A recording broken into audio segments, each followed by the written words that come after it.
It was an accident, wasn't it, Emma? David's hand tightened around mine in the emergency room. His voice tense, almost pleading. I could hardly answer, the sharp ache in my ribs stealing the air from my lungs. Around us, doctors and nurses moved quickly, their concern genuine. So different from the strained smile plastered on my husband's face, or the calculated worry etched across his mother's features. My name is Emma, and 12 hours ago, Patricia, my mother-in-law, shoved me down the stairs. Now I lay on a hospital bed with 3 fractured ribs, a sprained wrist, and bruises that painted my body in violent colors. Tell them you tripped, Patricia murmured sweetly, her voice dipped in false kindness. You've always been a little clumsy. Her diamond rings caught the harsh fluorescent lights as she clutched her handbag, her gesture dismissive, as though my pain was nothing but an inconvenience. I shut my eyes, but the memory was merciless. I had been climbing the stairs with a laundry basket when she appeared at the landing. As usual, she had let herself in using the spare key David had given her, without ever asking me. Words were exchanged sharp and bitter. This is my son's house, she sneered, stepping closer. You're just the stand-in wife. The first one knew her place. Then her hands were on my shoulders. The push had weight, purpose, satisfaction. I remembered the cruel flicker of a smile as my body collided with the hardwood below. Mrs. Walker, a young nurse, interrupted my thoughts. Her badge read Kelly. I need to examine your injuries privately. Hospital policy. She gave David and Patricia a pointed look. I'm her husband, David objected immediately. And your mother needs to wait outside, Kelly replied firmly. Now please. Reluctantly they left. Once the door shut, Kelly's professional tone softened.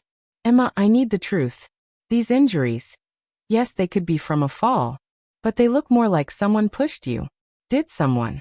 I hesitated. Patricia had been undermining me for years, twisting David against me, making me doubt myself. He never saw it, never believed me. Why would he start now? I have proof, I whispered. Kelly leaned in. What kind of proof? Cameras. I installed them 2 months ago. Things kept disappearing. Jewelry, small things. The stairs are covered. With effort, I unlocked my phone and opened the security app. My hands shook, but I found the footage. The video was damning. Patricia's face was clear, her expression hard, her shove unmistakable. Then came the most chilling part. She didn't rush to help. She simply stood there, watching me crumpled at the bottom, before descending slowly, stepping over me, and making herself tea in my kitchen. 15 minutes passed before she finally called David, then an ambulance. Kelly's lips parted in shock. Oh my God. Her eyes flicked from the screen to me, her composure breaking. Emma, this isn't just abuse. This is attempted murder. I need to call the police. My husband, he won't believe me, I whispered. He never does. He won't have a choice this time, Kelly said, her voice steady now, her jaw set. You have proof. As she stepped into the hall, Patricia's voice carried through the door. David, sweetheart, don't you think Emma needs therapy? These paranoid accusations, those cameras, it's not healthy. I know, Mom, David sighed. Once she's better, we'll get her the help she needs. Tears burned my eyes. 3 years of gaslighting, of broken belongings dismissed as my forgetfulness, of cruel remarks brushed off as misunderstandings. But this time, Patricia couldn't twist the truth. Moments later, Kelly returned with 2 uniformed officers. Through the small window, I saw Patricia's perfect mask begin to crack as they approached. David's face twisted from confusion into anger, but one officer was already opening a notebook. Mrs. Walker, Kelly said gently, holding up my phone. Would you like to press charges? The pain in my ribs flared as I drew in a long breath, but my voice was steady. Yes, I said. Yes, I would. Patricia's furious screech echoed down the corridor as the police began questioning her. And for the first time in years, I felt the weight start to lift from my chest. David, tell them. Tell them your wife is unstable. But David didn't look at his mother. His eyes were fixed on my phone screen, the footage playing in cold, undeniable clarity. His face drained of color, his hands shook, and for the first time I saw him confronted with the truth. His mother, the woman he had defended for years, had tried to kill me. The days that followed blurred into a cycle of police interviews, medical tests, and long silences I couldn't fill. When the doctors finally discharged me, I left with strict orders to rest and a bottle of pills that made the world hum strangely around me. David begged me to come home, but instead I went to my sister Kate's. She has a key to your house that you never agreed to, Kate muttered as she settled me into her guest room. And he's been making excuses for her for 3 years. I watched her line up my medication on the bedside table and thought back over those 3 years. The jewelry that went missing and was brushed off as my carelessness. The family heirlooms that disappeared only to later appear in Patricia's home, presented as gifts from David. The constant digs about my looks, my cooking, my worth.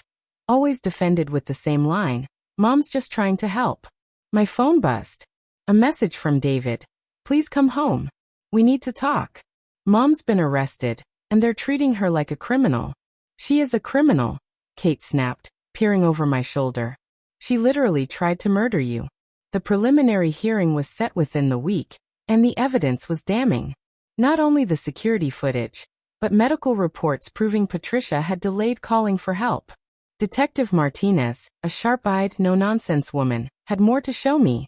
"Mrs. Walker, we uncovered something during the search of your mother-in-law's home," she said, spreading out photographs. My breath caught. Laid out neatly in those pictures were all my lost treasures. My grandmother's sapphire necklace, my mother's pearl earrings, even the engagement ring from my late fiancé. Things I had grieved over, believing I'd simply misplaced them. "She took them," I whispered. "All those times she told me I was careless, it was her." "That's not all," Martinez said, sliding another photo forward. It showed Patricia's phone, open to a text exchange with David. "Emma's becoming a problem. She's not good enough for you. Remember Karen? She knew her place. We need to do something about this one." Karen, David's first wife.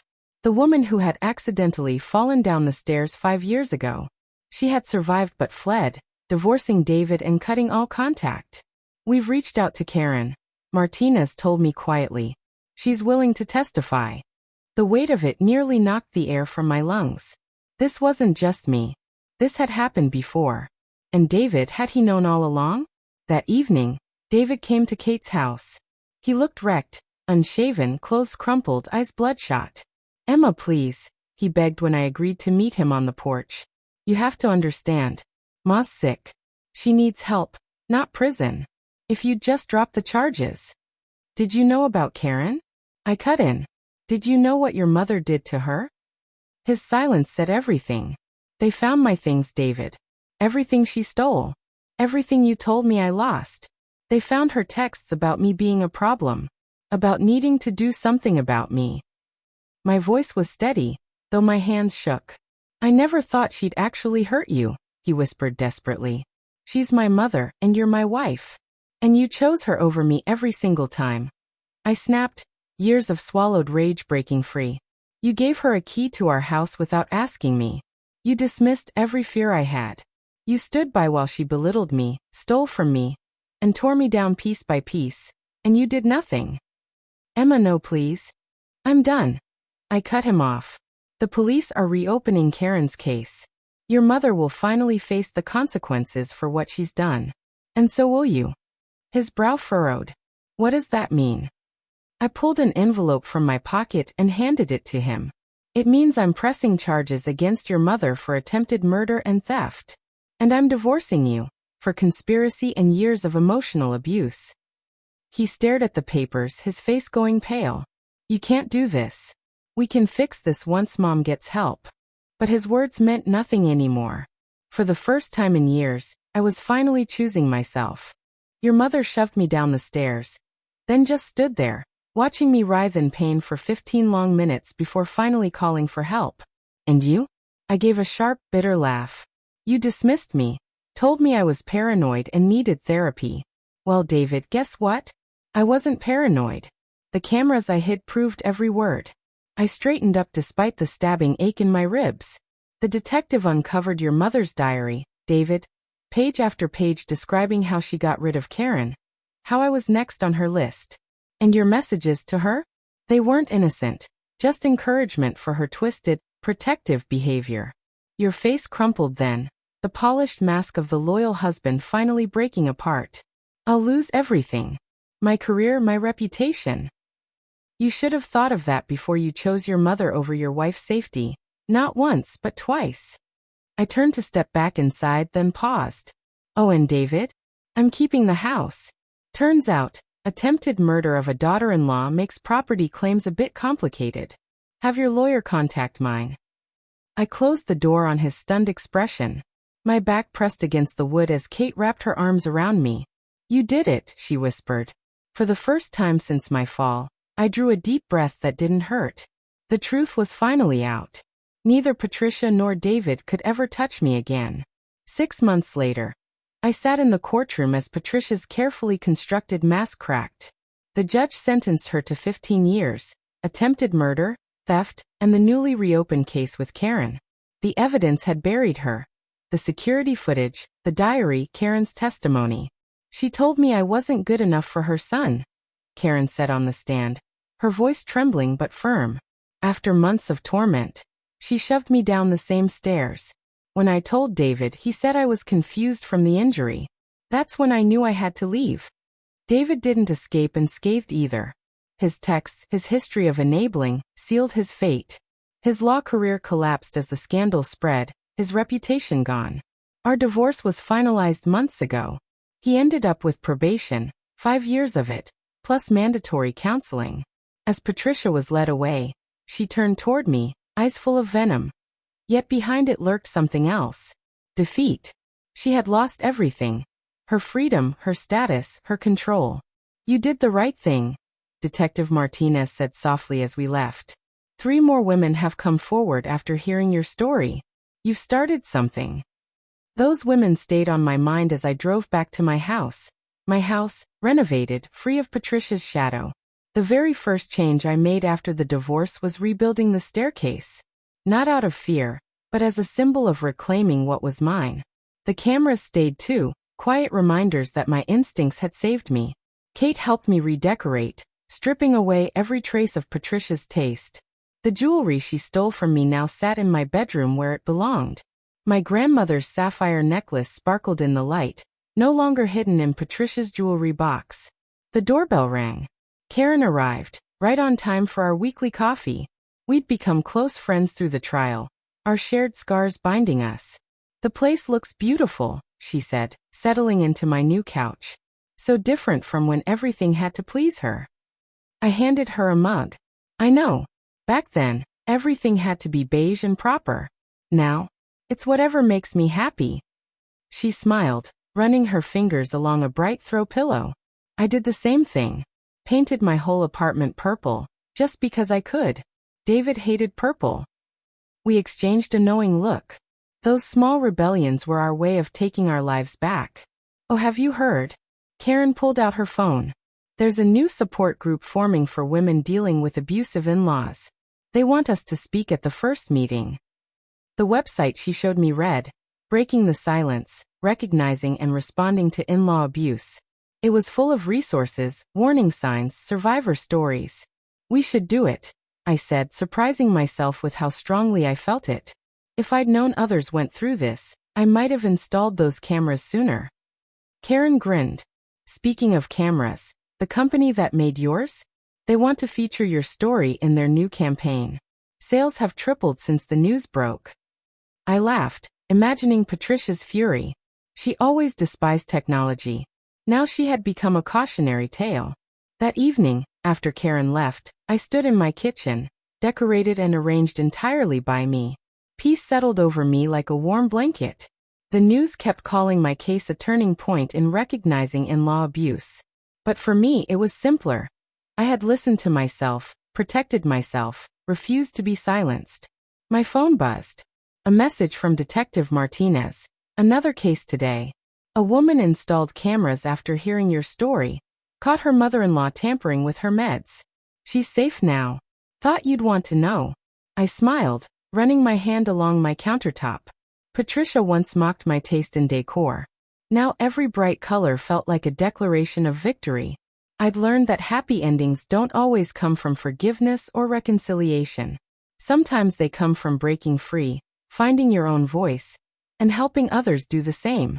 Next week, at the support group, my story would be the first one told. Not as a tale of victimhood, but as a guide. How to see the warning signs, how to protect yourself, how to take your life back. The cameras blinked silently in their corners. They no longer just kept me safe. They reminded me of the power I had reclaimed. Patricia had tried to silence me. Instead, she had made me louder, stronger, determined to ensure no other woman endured what Karen and I had. That night, as I prepared for bed, I caught my reflection in the mirror. For the first time in years, I recognized what was staring back at me. Peace. I was finally free.